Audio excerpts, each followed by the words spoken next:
Let's dive into General Motors, Pete. We touched on it in the macro. Yes, the president says yesterday that he is going to impose those tariffs April 2nd. So that's next week. Yep. That's why the markets are a little sideways right now, kind of, uncertain footing right here. But they're not panicking. And the president says it's only going to start off at 2.5%. It's going to impact about 7 million imported vehicles. And guess who imports more than anybody else? GM.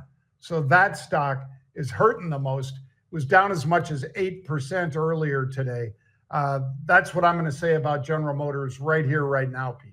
Yeah, I'm with you, John. I mean, we even had some call buying in there yesterday. Were they buying to sell stock? We don't know the answer to that question, but it certainly was interesting, and I think it caught the markets a bit off, off the rhythm of what they were looking for, because we're always wondering what the president's going to do with these tariffs, and that has been something that has certainly been market moving, no doubt about that. But global uncertainty is a big deal, and that's exactly what this is looking at where are we going to have the tariffs next, who's going to be under attack, and in this case, it's basically anything coming in from foreign shores, right, or north and south. So we're sitting down at about what, in the 47s, maybe 48 right now with GM. It had a pretty nice move to the upside, but this certainly is something that I think is going to hold it back a little bit, John. And will it last forever? No, it's not going to last forever, but it's one of those things that for now, it certainly is, a shot across the bow, and people are a little bit fearful. So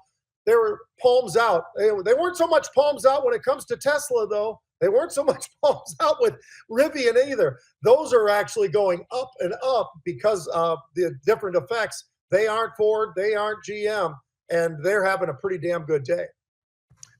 And Pete, we did have unusual activity, folks. I mean, for those of you who don't mind making a few shekels here and there, if you bought the puts that were on our unusual activity just recently, Pete, you will see that those puts have moved up pretty nicely. So is it a protective move? Is it somebody betting that in all likelihood the president isn't going to pull back and instead is going to say, bang, bang, bang, sell? He never says sell, of course, for U.S. products, but he is nonetheless one of the factors that drove those shares to the downside by 8%, which made whoever bought those puts a lot of money. Yeah.